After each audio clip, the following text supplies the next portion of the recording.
नमस्कार दोस्तों, दूसरे चरण की वोटिंग किसकी जीत का इशारा कर रहा है? दूसरे चरण की वोटिंग आखिर क्या कुछ कह रही है? ये वोटिंग प्रतिशत क्या कुछ कह रहा है? देखिए, शहरी इलाकों का जो उच्च वर्ग का मतदाता है वो बाहर कम निकला। अगर मुस्लिम बाहुल इलाकों की बात करें तो फिर हिंदू बाहुल इलाकों की तुलना में मुस्लिम बाहुल इलाकों में भीड़ ज्यादा देखी गई, लोग लाइनों में ज्यादा देखे गए, लोग ज्यादा उत्साहित देखे गए। मथुरा, बागपत, अलीगढ़, बुलंदशहर जैसी कई सीटों में हिंदू मतदाताओं ने वोटिंग का बहिष्कार ही कर दिया है। तो फिर आज दिन भर योगेंद्र यादव जी ने इस सेकंड फेज को कैसा देखा, क्योंकि वो पूरे उत्तर प्रदेश भी घूम चुके हैं और देश भर के लोगों मतलब वोटरों के बीच में होकर के आए हैं, तो उनका क्या आकलन है, उनका क्या विश्लेषण है, इस दूसरे चरण को लेकर के भी विस्तार से बात करेंगे। योगेंद्र यादव जी, आपका बहुत बहुत स्वागत है। सर, पहली नजर में आपका विश्लेषण क्या कहता है, आपका आकलन आज दूसरे चरण को लेकर क्या कहता है, ये वोटिंग प्रतिशत क्या कह रहा है? वोटिंग प्रतिशत के बारे में अभी से हम निष्कर्ष न निकालें, चूंकि आमतौर पे चुनाव आयोग की तरफ से जो आंकड़े आते हैं दिन भर वो बहुत भ्रामक होते हैं। शाम 5 हम्म। बजे भी जो आपको आंकड़ा आए उस पर भी विश्वास मत कीजिएगा, चूंकि वहां भी काफी बदलाव की गुंजाइश रहती है। और दुर्भाग्यवश इस बार तो ऐसा हुआ है प्रज्ञा जी कि अ, पिछले चरण के 6 दिन बाद तक चुनाव आयोग ने टर्नआउट के मतदान के अंतिम आंकड़े रिलीज नहीं किए। मेरी हम्म। जानकारी में तो ये पहली बार ऐसा हुआ, जी। क्योंकि आमतौर पे चुनाव आयोग कच्चे आंकड़े दे देता है पहले दिन। आज शाम को कच्चे आंकड़े दे देने चाहिए और कायदे से उन्हें कल सुबह 10-11 बजे तक बिल्कुल अंतिम आंकड़े दे देने चाहिए। लेकिन इस बार पता नहीं क्या हुआ और इसके बारे में काफी फिर संदेह की गुंजाइश बनती है कि चुनाव आयोग ने दूसरे दिन आंकड़े बदले, तीसरे दिन आंकड़े बदले, चौथे दिन आंकड़े बदले और अभी भी ये हम्म। नहीं कह रहे हैं कि अंतिम आंकड़े मिल गए हैं।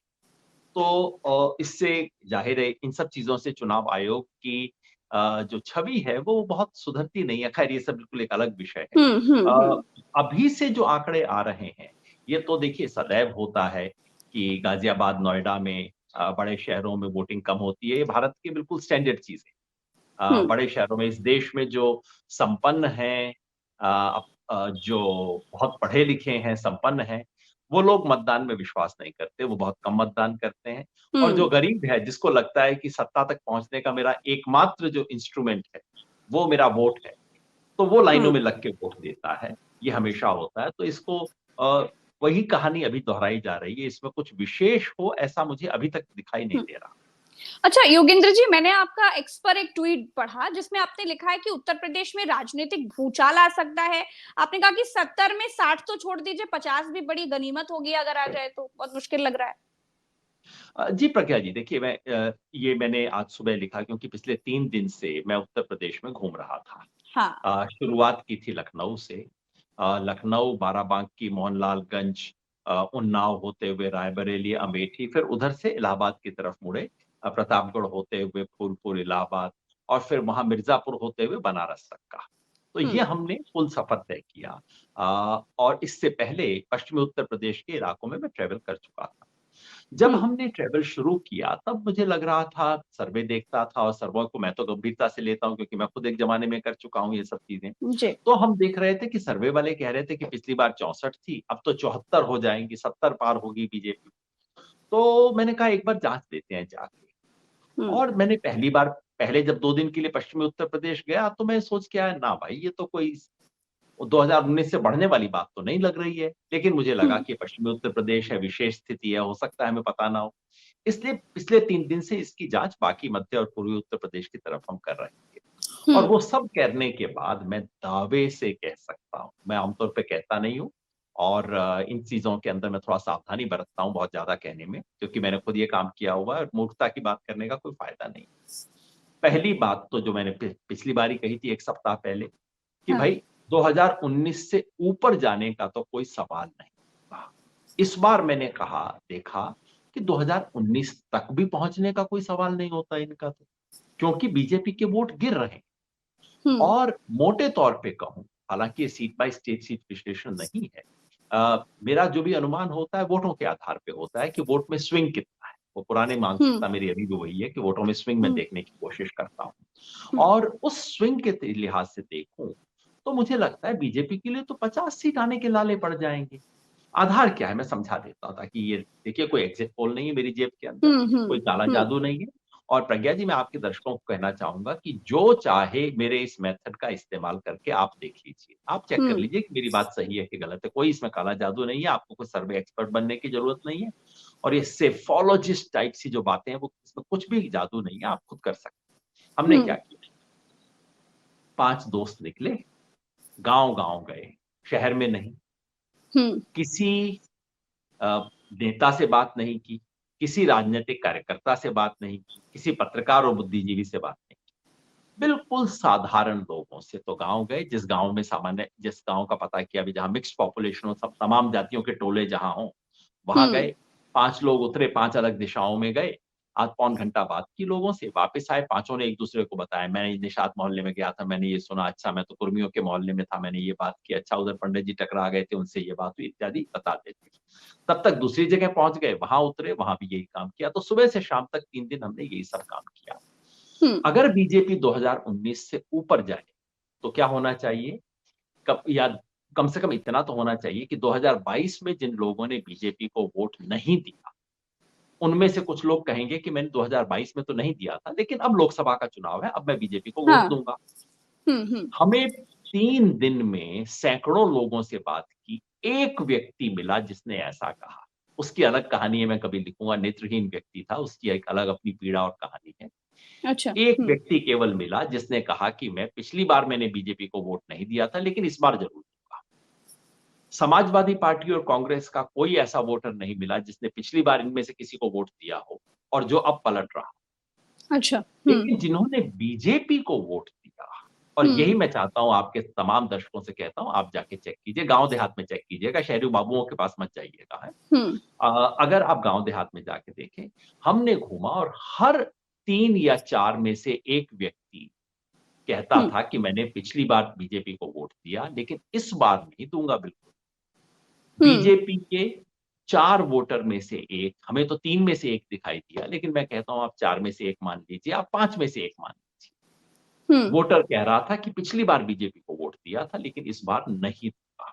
मतलब किन कारणों की वजह से? अच्छा, कारण भी मज़ेदार है। कारण वो नहीं है जो कई बार हम स्टूडियो में बैठ के सोचते हैं। हाँ। मोदी जी अलोकप्रिय नहीं है।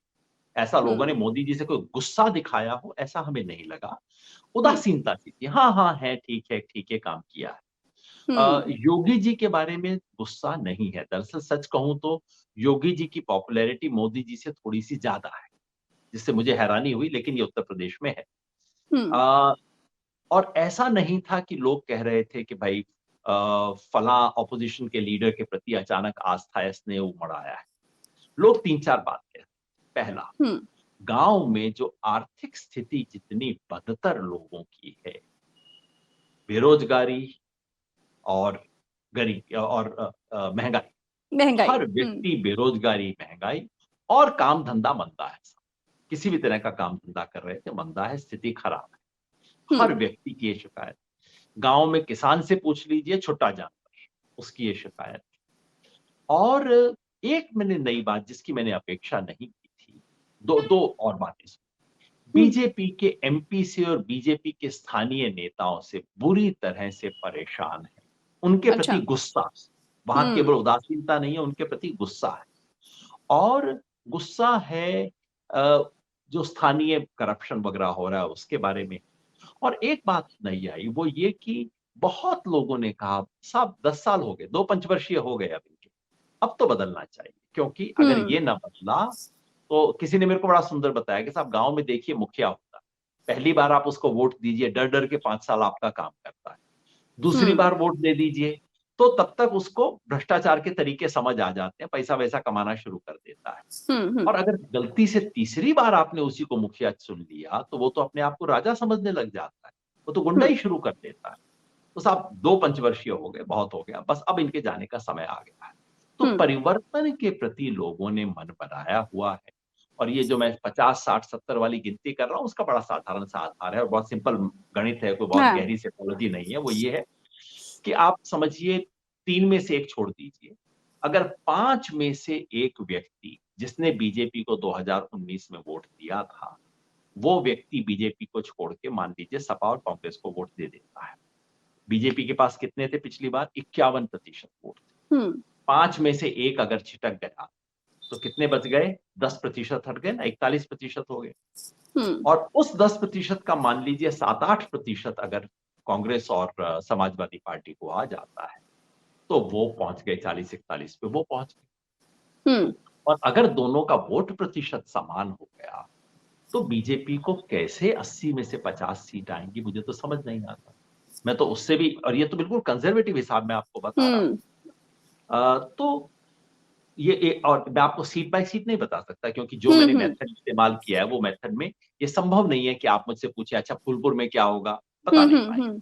लेकिन कुल मिलाकर इंपॉर्टेंट चीज ये थी, जिस भी, या तो ज्यादातर लोगों ने कहा भाई जिसको पहले दिया था उसी को वोट देंगे, ठीक है। अच्छा, जो बात आपने कही कि जो लोकल एमएलए एमपी से नाराजगी है वो देखने को मिली है, लोकल नेताओं से नाराजगी है, ये बात तो आज भी देखी गई है कि कई गांवों में बहिष्कार कर दिया गया है वोटिंग का और कारण यही है, जैसे हेमा बिल्कुल। मालिनी को लेकर जी बहुत जी नाराजगी है। जी बिल्कुल।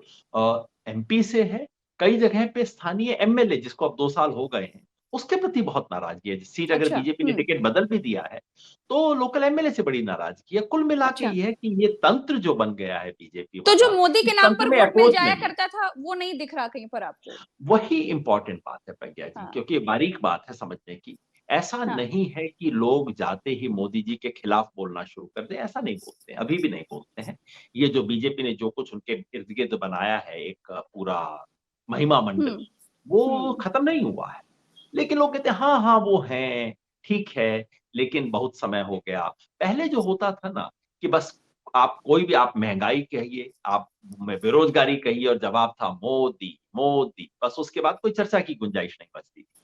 वो समाप्त हो गया है। अब सामान्य मुद्दे उठने लगे हैं, सामान्य स्थानीय मुद्दे, लोगों की स्थानीय दुख तकलीफ, स्थानीय प्रतिनिधि से लोगों का संबंध, अपनी जात बिरादरी, उसके हित और अपने दैनंदिन जीवन का सुख दुख, ये मुद्दे बनने लग गए। इन सबको मोदी नामक चद्दर में अब आप लपेट नहीं सकते, इनको छुपा नहीं सकते, इनको दबा नहीं सकते, और वो होते ही एक बदलाव की गुंजाइश खुल गई है। परिवर्तन शब्द इतने लोगों ने अपने मुंह से बोला, और पहली बार अच्छा। मैंने तानाशाही शब्द पिछले 8-10 दिनों में, जब पहली बार राजस्थान वगैरह गए थे तब, और तानाशाही शब्द का साधारण लोग इस्तेमाल कर रहे हैं। मैं समझता हूँ ये भी थोड़ा यूट्यूब की महिमा अच्छा। है। तानाशाही शब्द का लोगों ने इस्तेमाल किया। साहब ये तो हम्म। तानाशाही शुरू हो गई, ये हम्म। क्या हो रहा है? जिसको, जो आपका विरोध करता है उसको पकड़ के जेल में डाल देते हो, वो आपकी तरफ आ जाए तो सब कुछ अच्छा है। ये बातें लोगों तक पहुंच रही है। हालांकि इलेक्टोरल बॉन्ड के बारे में ज्यादातर को बिल्कुल नहीं पता था। कांग्रेस का मैनिफेस्टो, समाजवादी पार्टी का मैनिफेस्टो क्या कहता है उसके बारे में बहुत कम लोगों को सूचना प्राप्त हम्म। थी। लेकिन अपने आप, मतलब तो पार्टियों की वजह से नहीं, जनता खुद अपने आप खड़ी हो रही है। और हम्म। मेरे लिए अच्छा, ये लोकतंत्र में, दूसरे चरण, हाँ, इस दूसरे चरण में आपने क्या ये देखा है कि विपक्ष को लेकर के जनता में भरोसा बहुत ज्यादा जागरूक हो गया हो, या फिर ये मोदी को लेकर उदासीनता है कि लोग घरों से निकल करके वोट करने जा नहीं रहे हैं? मैंने जो अब तक बात कही है वो केवल दूसरे चरण की नहीं, वो तो मैंने हाँ, पूरी उत्तर ऑल प्रदेश ओवर। में जो कुछ देखा उसकी हम्म। बात की है। ये दूसरे चरण के आंकड़ों का इंतजार करना पड़ेगा। जैसा आपने नोटिस किया होगा प्रज्ञा जी, पहले हम्म। चरण के आंकड़े बहुत हैरान करने वाले हैं। पहले चरण में कुल मिला के 4.5% वोटिंग गिर गई पिछली बार की हाँ। तुलना में, है ना? और ये बराबर नहीं थी। जिन इलाकों में बीजेपी 2019 में जीती हुई थी वहां ये 5% से ज्यादा गिरी, हम्म। और जहां पे बीजेपी नहीं जीती थी वहां सिर्फ 2% गिरी। तो इतना अंतर है। मतलब कि ज्यादा उदासीनता उन इलाकों में है जहां बीजेपी जीती। इसका अर्थ मैं ये निकालता हूं कि हम्म। मतदाताओं का एक बड़ा हिस्सा है जो जाके बीजेपी के विरुद्ध वोट नहीं देना चाहता। कोई ऑपोजिशन अभी उसको इतना अट्रैक्ट नहीं कर पा रहा है कि आओ हम्म। मेरे लिए वोट करो। लेकिन अब घर से निकल के मोदी जी के लिए वोट करने का उसका उत्साह अब नहीं है। हो गया, बहुत बार कर लिया, बस बहुत हुआ ना। ये जो हम्म। मानसिकता है ये इसके लिए जिम्मेवार है। जो 4-4.5% हमें दिख रहा है, छोटा वोट हम्म। नहीं है। 4% का मतलब है पिछली बार 64 लाख लोग जो वोट डाल सकते थे। अगर 2019 के लेवल पे रहता तो हम्म। जिन लोगों ने वोट डाल देना था, हम्म। उनमें से 64 लाख लोग अपने घर बैठे रह गए। बहुत बड़ा आंकड़ा है ये। 4% अगर सेंसेक्स गिर जाए ना, तो आपका सारा मीडिया, टेलीविजन, अखबार एकदम मतलब रोदन मुद्रा में आके पूरे 8 बैनर की हेडलाइन बन जाएगी, अरे सेंसेक्स टूट गई, ये हो गया।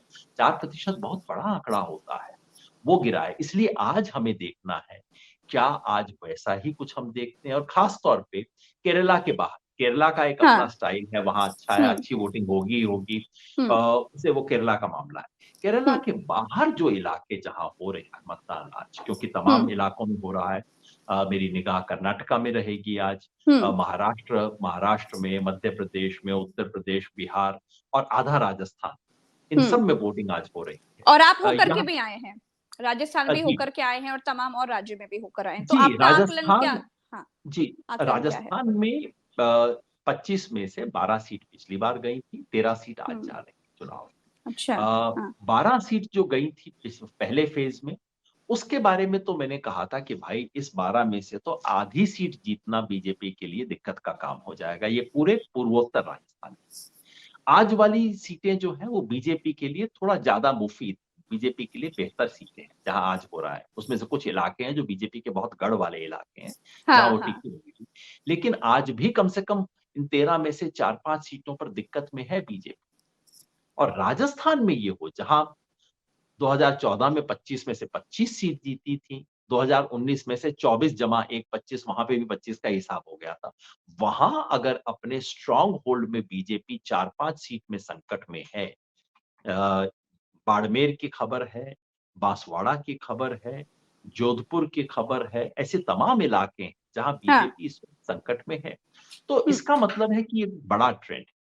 जहां तक कर्नाटका की बात है, कर्नाटका में आज जो हो रहा है इलाका, ये फिर बीजेपी के लिए थोड़ा बेहतर इलाका है। जो अगले फेज में होगा वहां ज्यादा संकट में है बीजेपी। ये जो पहला फेज हो रहा है जी। कर्नाटका में, ये दक्षिण हुँ, कर्नाटका का इलाका है, जिसमें हुँ, मैसूर, कुर्ग और कोस्टल कर्नाटका की सीटें हैं। यहाँ पे बीजेपी सामान्यतः कमजोर रहा करती थी, लेकिन उसने जेडीएस के साथ समझौता कर लिया, जो कि आरएलडी जैसी पार्टी है। और उसके चलते बीजेपी सोच रही थी कि इस बार तो यहाँ झाड़ू लगा देंगे। लेकिन फिर जो हमारी खबर है उसके हिसाब से आज जो 14 सीटों में कर्नाटका में चुनाव हो रहा है, हुँ, उसमें कम से कम 7 सीटों पर बीजेपी बहुत ही कड़ी लड़ाई में फंसी हुई है। और हुँ, अगर कांग्रेस इनमें से 5-6 सीट निकाल ले तो कोई आश्चर्य की बात नहीं। और जैसा मैंने कहा जो अगला फेज होगा, वो तो हुँ, पूरा बीजेपी के लिए बहुत ही मुश्किल फेज हो सकता है। उस फेज में तो हो सकता है कि बीजेपी को 2-4 सीट बचाने के लाले पड़ जाए। हुँ। तो इसलिए तो जो कर्नाटका जो से जो माहौल बनाने की कोशिश करी मोदी ने, नफ़रत एक तरीके से जो फैलाने की कोशिश करी, उसका भी कोई असर ग्राउंड पे कहीं दिखाई नहीं दे रहा? मैं तो 3 दिन घूम रहा था, हुँ, लोगों से पूछ रहा था, कुछ खबर आई, कुछ देखा, सुना, हुँ, नहीं कोई सुना असर मैं नहीं। तो इससे बड़ा अच्छा अच्छा। और मजे की बात ये है कि मुस्लिम मतदाताओं को भी नहीं पता कि उनको अच्छा। घुसपैठिया कह दिया इस देश के प्रधानमंत्री हुँ, ने। वहां तक हुँ, भी बनारस में जब गया तो बनारस के कुछ मोहल्लों में खबर थी लोगों को, ये हुँ, मुसलमानों हुँ, को, कि भाई हमारे बारे में प्रधानमंत्री ने ये कह दिया।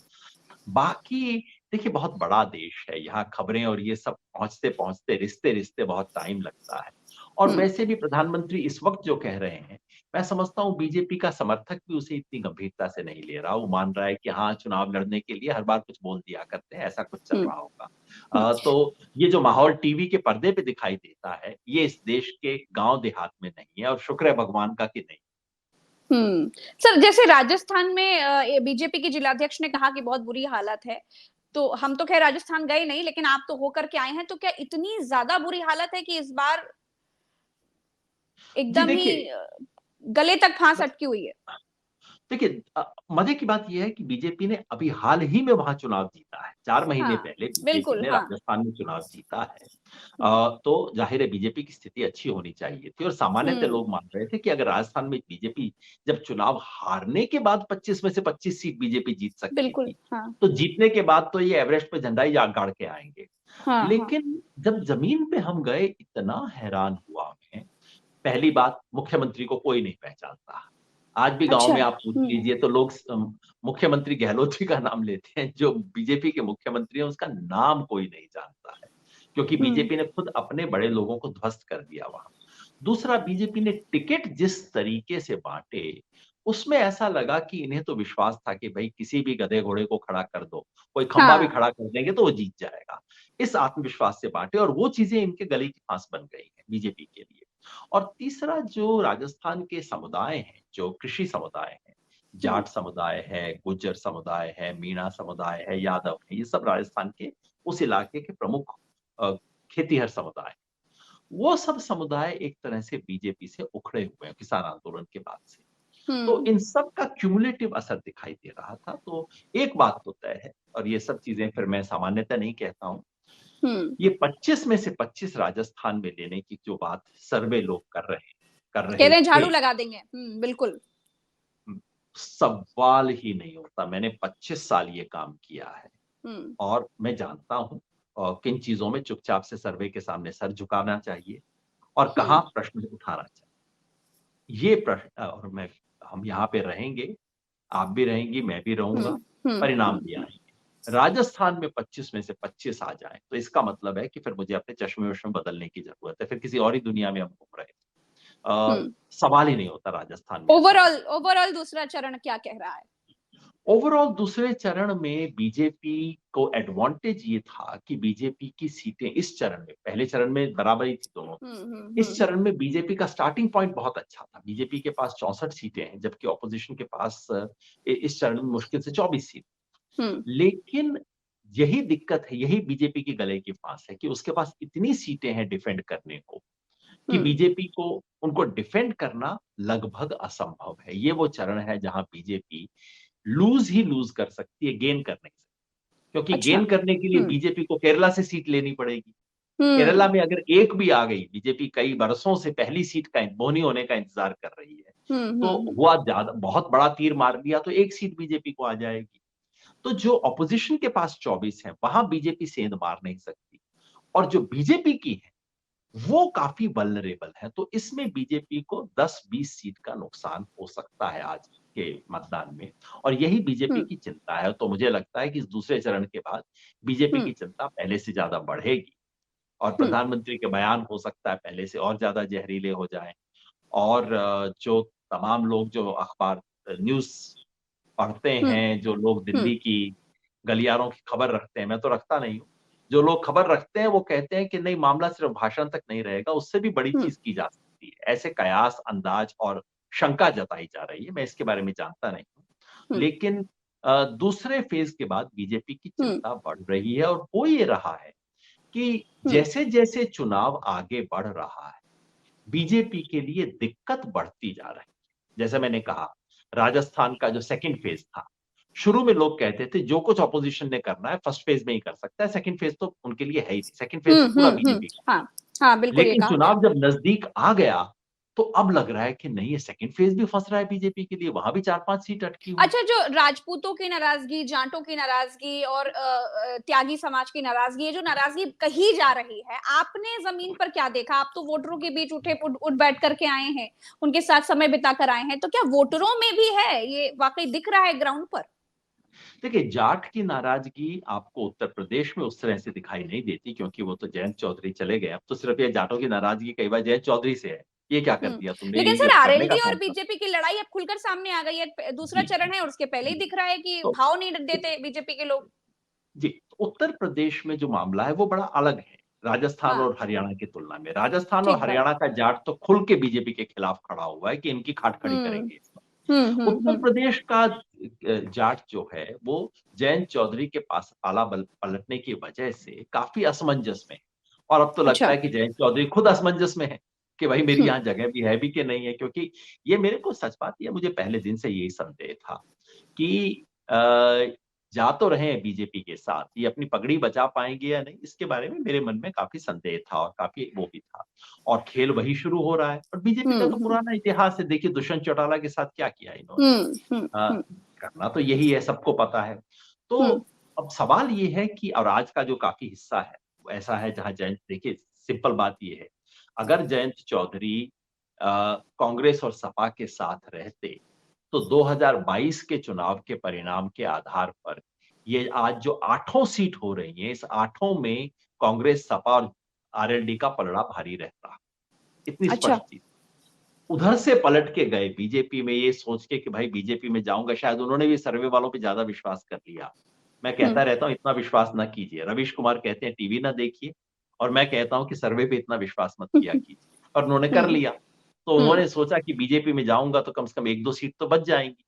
हम्म और अब हालात ये है कि उनकी सीट है संकट में, और लगता है हम्म कि कांग्रेस सपा कुछ सीट यहां से निकाल ले जाएंगी। तो मतलब अच्छा ना इधर के रहे ना उधर के रहे, बीजेपी वाले हम्म भाव नहीं दे रहे, बीजेपी वाले इज्जत नहीं दे रहे, और सीट जीतने की गुंजाइश भी दिखाई नहीं दे रही है।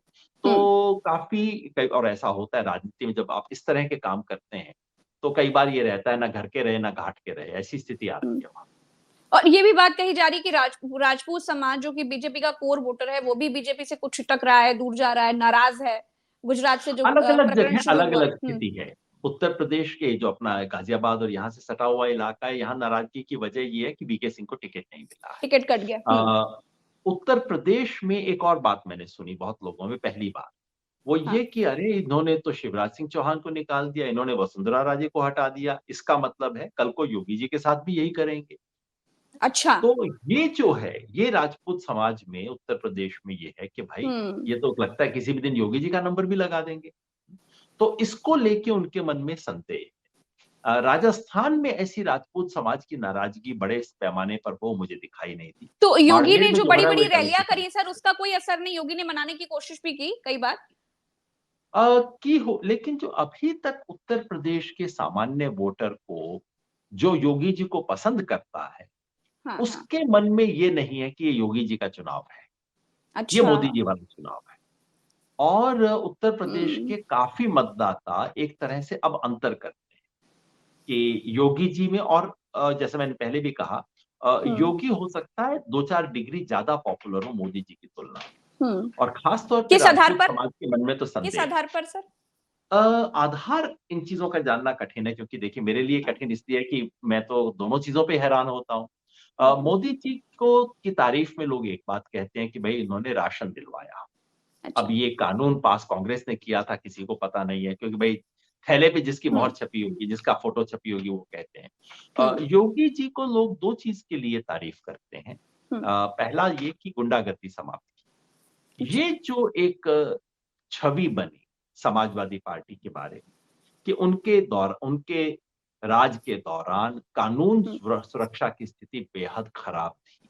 ये जो हम्म छवि है ये चिपक गई, और ये अच्छा। छवि जल्दी से हट नहीं रही। और योगी जी ने ये अपनी छवि बनाई कि हाँ भाई इस आदमी के रहते हुए कानून व्यवस्था बेहतर हो रही है, ये मैंने काफी लोगों के मुंह से सुना। और दूसरा ये कि योगी जी के मुख्यमंत्री रहते हुए किसी एमएलए वगैरह की कुछ चलती नहीं। इसका हम्म मतलब है कि हमें एमएलए के पास जाने की जरूरत नहीं है। अब प्रशासन अच्छा काम करता है बुरा वो अलग बात है। तो कुल मिला के उत्तर प्रदेश में इस वक्त योगी की स्थिति में मोदी से बेहतर है। लेकिन हम्म ये चुनाव योगी का चुनाव नहीं। हम्म इसलिए कई वोटर मिले जो आराम से कहते हैं हाँ योगी जी अच्छा काम करते हैं, मगर ये हम्म। तो केंद्र वाला चुनाव है ना, अच्छा, तो इसमें ऑल थोड़ा ओवर देखिए। एनालिसिस, लास्ट क्वेश्चन आपके लिए। ऑल ओवर एनालिसिस आपका क्या कहता है, ये जो दूसरा चरण है ये बीजेपी के लिए बहुत मतलब बद से बदतर वाली स्थिति लेकर के आया है, या फिर पहले चरण के बाद ठीक है, उतना बुरा नहीं है जितना हमें लग रहा है? हमें मतदान के आंकड़ों का इंतजार करना चाहिए। अच्छा। अगर मतदान पहले चरण की तरह ही 3-4% गिरा, और फिर केरला को भूल जाइएगा, उसके बाकियों का मतदान हम्म। कीजिएगा। हाँ हाँ। बाकी में अगर 3-4% गिरा तो इसका मतलब है बीजेपी के लिए खतरे की घंटी बज चुकी है। हम्म पहले फेज में बीजेपी को छोटा नुकसान हो सकता था। दूसरे फेज में बड़ा नुकसान हो सकता है, क्योंकि बीजेपी के पास बचाने के लिए बहुत कुछ है इस फेज में। हम्म और वहां खास तौर पे जैसे बंगाल की जो सीटें हैं, छत्तीसगढ़ की जो तीनों सीटें जिन पे आज चुनाव हो रहा है, ये सब हम्म ऐसी स्थितियां हैं जहां बीजेपी को काफी नुकसान हो सकता है। यही बात कुछ हद तक आप महाराष्ट्र की सीटों के बारे में कह सकते हैं। हम्म तो जैसे जैसे चुनाव नजदीक आ रहा है, चुनाव आगे बढ़ रहा है, बीजेपी के लिए संकट कुछ बढ़ रहा है। बाकी टर्नआउट के आंकड़े का इंतजार कीजिए, जब वो आंकड़े आएंगे तो हम पक्की बात कह सकेंगे। चलिए, बहुत बहुत शुक्रिया, बहुत बहुत आभार आपका, आपने समय दिया, और तमाम दर्शकों का भी शुक्रिया।